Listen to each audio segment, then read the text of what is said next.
Hi, my friends. Today I want to present you a new story. Enjoy watching it. It was a quiet Thursday evening, the kind where the ticking clock on the kitchen wall sounded louder than it should. I was at my parents' house, knee-deep in paperwork, trying to find an old tax document they had misplaced.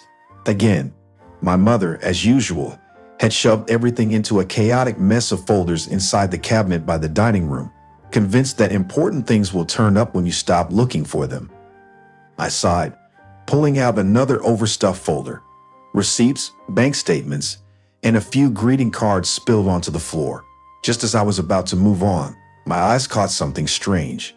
An envelope, slightly thicker than the others, marked Last Will and Testament in bold letters. Curiosity tugged at me. As I unfolded the pages, my stomach tightened. Everything, the house, the savings, the retirement funds, was left to Aaron. My younger brother, the one who had never worked a steady job, never paid a cent toward the bills, and spent every dime he had on pointless luxuries. Everything was his. And me. Not only was I absent from the beneficiaries, but there was a section, underlined, stating that I had borrowed a substantial sum over the years, and thus my inheritance was nullified. My breath hitched. It was a lie, a bold, calculated lie. The paper shook in my grip. For years, I had been the one keeping this family afloat. When my father lost his job, I covered the mortgage for nearly a year. When my mother's car broke down, I paid for the repairs. And Aaron? He had done nothing but take. My pulse pounded in my ears. This wasn't just favoritism. This was betrayal. "Philip, did you find it yet?" My mother's voice drifted from the kitchen, light and unconcerned. I took a deep breath, steadying myself before walking in. She was at the stove, stirring a pot of soup. I held up the will. "Care to explain this?" She turned, blinking as if confused, then her gaze dropped to the papers. Something flickered in her expression, something that wasn't surprise. She already knew. "Oh," she said casually, wiping her hands on a dish towel. "That's nothing you need to worry about." I let out a sharp laugh. "Nothing? I'm written out of your will, and apparently, I've been taking money from you." I jabbed a finger at the forged debt. "When exactly did that happen?" Her lips pursed. "Philip, your brother needs a future. He hasn't been as fortunate as you." Fortunate? The word tasted bitter. "I worked for everything I have. I paid for your bills. I helped keep this house running." My voice rose despite myself. "And this is how you repay me?" Aaron strolled in, tossing his car keys onto the counter. He grinned lazily. "Hey, what's with all the yelling?" My jaw clenched. "Did you know about this?" His eyes flickered to the will in my hands, and for a second, I caught it, that smug, satisfied glint. He knew. He had always known. "Man, don't be dramatic," he scoffed. "It's just a will. You act like someone robbed you." I stepped closer, my fists tightening. They did.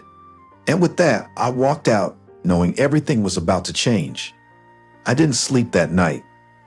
My mind replaying every sacrifice I had made for my parents, every bill I had covered, every time I had told myself that family was worth it. By morning, my anger had sharpened into something unshakable. They owed me answers. I arrived at my parents' house just as they were finishing breakfast. The smell of coffee and buttered toast hung in the air, a stark contrast to the storm inside me. My mother sat at the table, flipping through a magazine, while my father stirred his coffee, barely glancing up as I walked in. Aaron, of course, was nowhere to be seen, probably sleeping off another late night. I dropped the will onto the table between them. "Explain." My mother sighed, setting her magazine down like I had just interrupted something important. "Philip, I still don't understand why you're making such a fuss over this." "A fuss?" I let out a humorless laugh. "You wrote me out of your will and fabricated a debt to justify it." My father finally looked up, his expression tired. "We didn't fabricate anything, son. We made the decision that was best for the family." "For the family?" I scoffed. "No, you made the decision that was best for Aaron." My mother pressed her lips together. "He needs help, Philip. He's not as responsible as you." "And whose fault is that?" I shot back.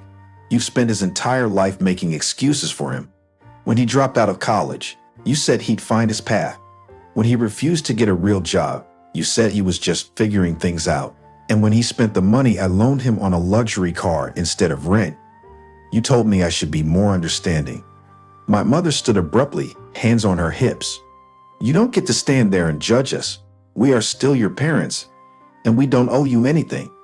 I stared at her, stunned by the sheer audacity of her words. No, you don't owe me anything, I said, my voice deadly calm. Except maybe the truth. How long has this been planned? She hesitated, just for a second, but that was all I needed. I turned to my father. And you? Are you just going to sit there and let her handle this? He exhaled slowly, rubbing his temples. Philip, it's not personal. Not personal? I repeated, my voice rising. You let me believe we were a family. You let me pour money into this house, into your lives, while you were planning to leave me with nothing. Don't be so dramatic, my mother snapped. You're successful, aren't you? You'll be fine. But Aaron, I don't care about Aaron. The words burst out before I could stop them. The room fell into silence. My father shifted uncomfortably, while my mother's expression turned cold. I shook my head. You know what? Do whatever you want. Leave everything to Aaron. Give him the house, the savings, your car. I don't care. But don't expect another cent from me. You made your choice. Now live with it. I turned on my heel and strode toward the door, but my mother's voice followed, sharp and accusing. Family takes care of each other, Philip. Then let Aaron take care of you. And with that, I walked out, slamming the door behind me. Days passed, and the silence from my parents was deafening. No calls, no texts, not even a passive-aggressive email from my mother. Then, one evening, I received a bank notification. My jaw clenched as I read it, an attempt to withdraw money from the emergency account I had once shared with my parents, the one I had forgotten even existed. They were desperate. I immediately logged in and closed the account. Within minutes, my phone rang. I let it ring twice before answering. Philip, my father's voice was tight. Why did you close the account? Why were you trying to take my money? I countered. A long pause. Then my mother's voice broke in, sugary and coaxing. Sweetheart, we only needed a little help this month. You know how things are. You mean ever since I stopped paying your bills? I asked. You're being unreasonable, she snapped, the sweetness gone. You know we relied on you. I let out a bitter laugh. You should have thought about that before cutting me out of your will. A deep silence followed. Then my father sighed. Philip, don't be so dramatic. We're still your parents. And Aaron is still your golden child. Go ask him for help. You know he can't afford it, my mother said sharply. Not my problem. I ended the call. Minutes later, a text came in from Aaron. Aaron, grow up. Family takes care of each other. I stared at the screen before typing a reply. Me? Exactly. So take care of mom and dad. I blocked his number and leaned back, exhaling. Let them figure it out. I was done. A week of silence passed before I received an unexpected message from my mother. Mom, can we have dinner? Just us. No pressure. Let's talk. I should have ignored it. I should have known better. But part of me, some small stupid part, wanted to believe she had come to her senses. That maybe, just maybe, there was some regret. So I went. The restaurant was one of their favorites, a place I had often paid for in the past. As I stepped inside, my mother's face lit up with practiced warmth. My father gave a stiff nod. No Aaron in sight. At least they had the decency to leave him out of this. We're so glad you came, sweetheart, my mother said, reaching for my hand. I let her touch linger for a second before pulling away. Let's just get to it, I said, sitting down. My father cleared his throat. We just want to mend things, Philip. We've all said things we regret. Have we? I asked, arching a brow. My mother sighed. You've been so distant. We hate this rift between us. I leaned back, waiting.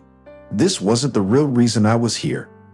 Then, just as the waiter brought our drinks, my mother reached into her bag and slid a folded paper across the table.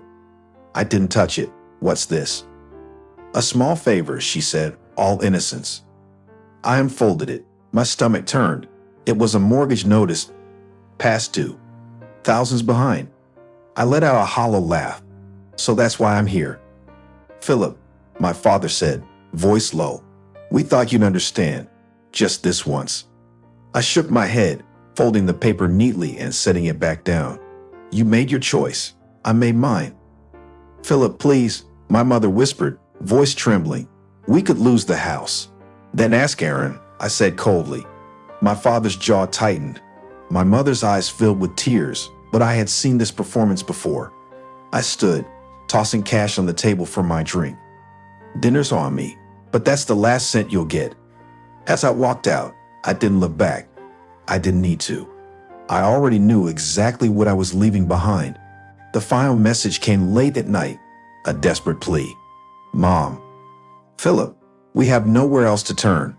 Please, just $3,750. Your father is sick. We're going to lose everything. I stared at the notification, my thumb hovering over the screen. The manipulation was almost laughable. First, the mortgage, now a sudden illness. How convenient. Then another message. This time, a bank transfer request for the exact amount. No explanation, just the demand. I exhaled slowly, shaking my head. This was who they were, who they had always been. Without hesitation, I typed my final response. Me, call Aaron. Then, with a sharp flick of my finger, I blocked their numbers. A suffocating weight lifted from my chest, one I hadn't even realized I'd been carrying. For the first time in years, I felt free. Friends, what do you think of this story? Write your opinion in the comments. Would you like more stories? Don't forget to subscribe and hit the bell button so you don't miss any videos. See you tomorrow.